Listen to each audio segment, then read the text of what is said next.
I see here tonight is very humbling. It's wonderful to see the Weon group.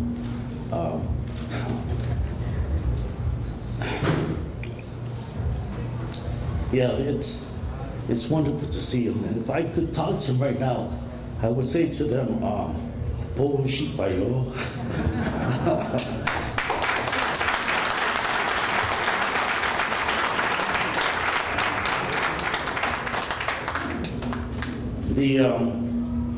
The fight is still hot and heavy, and the fight is hot and heavy because we know now that the Japanese government, well, Mr. Abe has set aside money in his budget to hire a lobbyist to fight this effort right now, to fight the effort of communities putting up memorials and statues in their own cities to commemorate the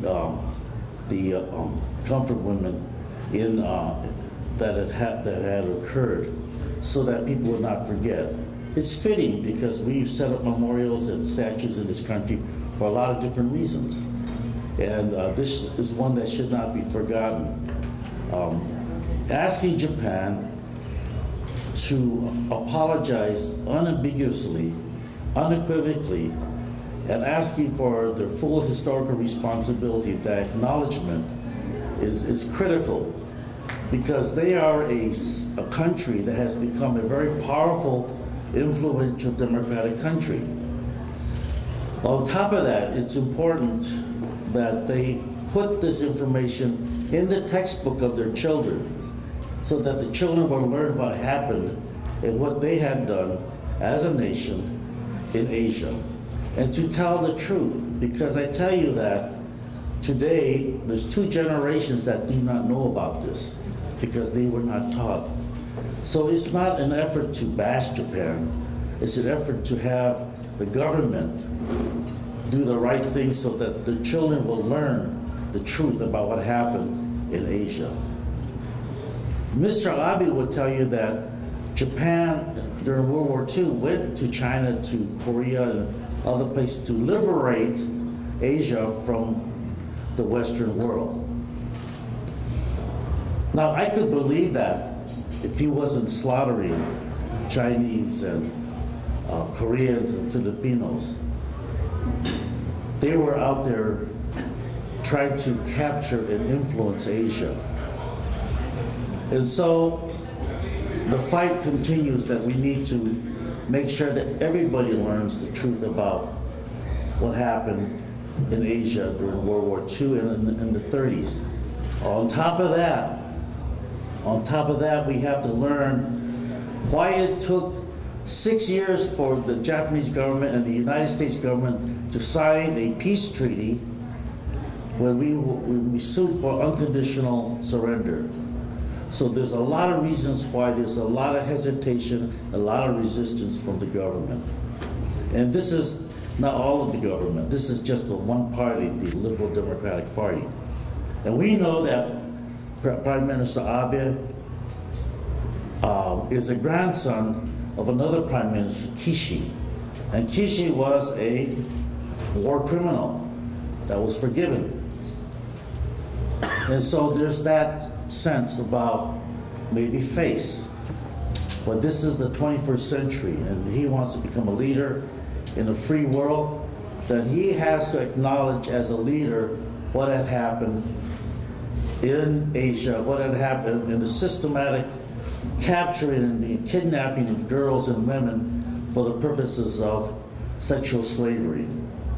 We use the word comfort woman, but we know that even Hillary, Secretary of State Hillary Clinton has said it is sexual slavery, not comfort women.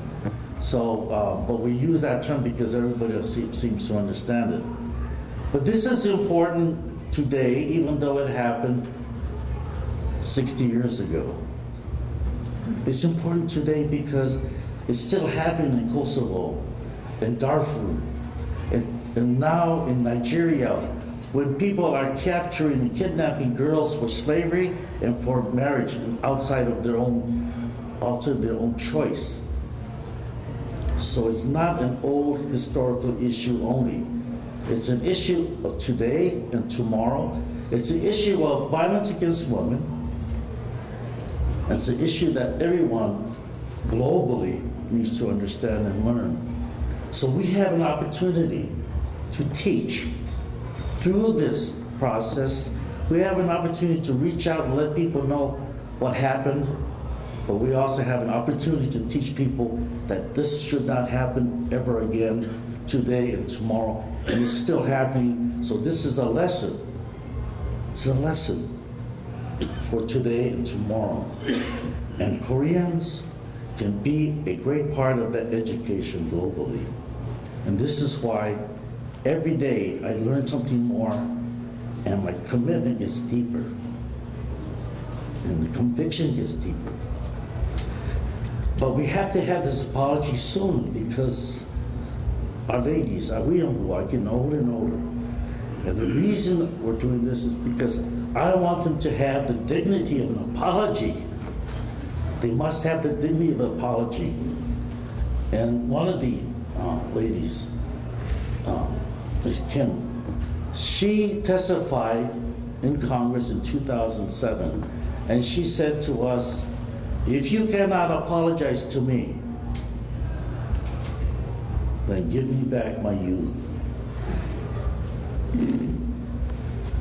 We can't give her back her youth, but we can give her back her spirit and her dignity, and to lift that burden of experience that she went through. Lift that burden off her shoulders and from her soul, so she can feel that she's also part of humanity and not been violated day after day, time after time. And so, on behalf of our sisters, our mothers, our aunties, our grandparents, on behalf of all women, this has to be done. And Japan and Prime Minister Abe has to lead the way. And they cannot double talk, soft pedal, or pretend that they don't understand, that they don't know. They know. They understand. They know their responsibility to say, I'm sorry, we will teach our children, and this will not happen again. And so that when he does that, he can take his position in this democratic community of this world and feel like he can move forward. The Minister of Gender Equity, Equality from South Korea, Minister Cho, gave a speech at the UN and saying that these kinds of things is a responsible thing to have and expect from Japan. And later on, Prime Minister Abe made a speech in the UN saying that he wants to lead in the democratic world, and he has this vision of progress and progressive ideas. But in my mind and my heart, his words were empty without the apology. And so I just want to thank all of you for your support, your understanding that this work has to continue, and that my work and my collaboration with my friends like Bill Foster, Jay Schakowsky, Nancy Pelosi. Today we're on the floor talking about the girls who were kidnapped in Nigeria, and we stood as a Congress saying this should not happen. We encourage the president to move forward to rescue these girls. This should happen back in the 1930s, the 1940s, during World War II, but people did not know about it. We know about Nigeria. We now know about the Weeaboo. And so the apologies and the rescue not only has to happen for the Nigerian girls, but also for the Weeaboo. It's all the same issue. And so I just appreciate your help, your support, and I also appreciate your sentiment of having an apology for the Weeaboo. And let me say it one more time, that this will bring some peace to them, but also, on another note, we also need to fight for reunification of Korea. Thank you.